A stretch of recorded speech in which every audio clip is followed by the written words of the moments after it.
नमस्कार, मैं अशरफ खान। इस वक्त मैं मौजूद हूँ यूनाइटेड किंगडम लंदन के वेस्टमिंस्टर एबी में, यानी यूके के पार्लियामेंट में। उसके आसपास मैं मौजूद हूँ इन आशाओं के साथ कि भारत कल एक नया सवेरा दिखेगा, जिसमें फिर से एक नई सरकार आएगी और एक नई रुचि के साथ, एक नए भविष्य के साथ भारत निर्माण होगा। देखना ये होगा क्या भारत में कल फिर से प्रधानमंत्री मोदी, जो फ़िलहाल वर्तमान प्रधानमंत्री है, भारतीय जनता पार्टी का भगवा परचम फिर से लहराएंगे और जो उन्होंने नारा दिया 400 के पार, क्या वही देखा जाएगा?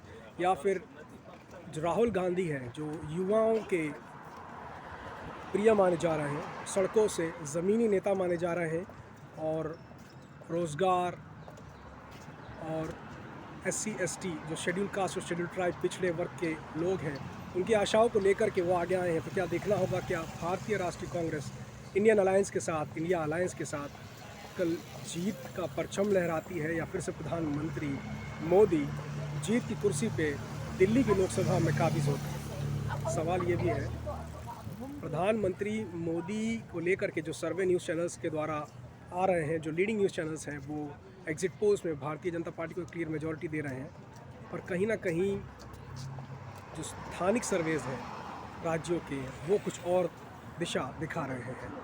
एग्जिट पोल्स में तो clear majority Bharatiya Janata party को दी है, पर भारतीय राष्ट्रीय कांग्रेस, राहुल गांधी और उनके साथ साथ इंडिया अलायंस, आम आदमी पार्टी, समाजवादी पार्टी और जितने भी उनके साथ घटक दल हैं, वो काफ़ी कॉन्फिडेंट हैं कि भारतीय राष्ट्रीय कांग्रेस 300 के आसपास का आंकड़ा फिर से छुएगी।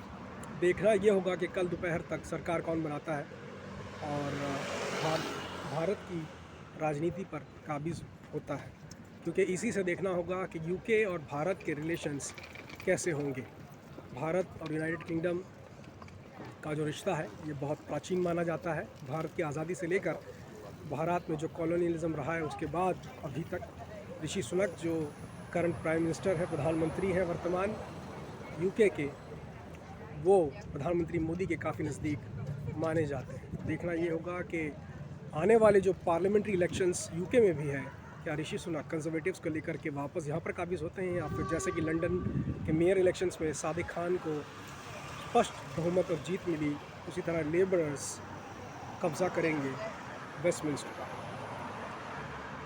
बहुत सारी चीज़ें देखने को बाकी है, पर हम देखेंगे आगे क्या होता है। नमस्कार।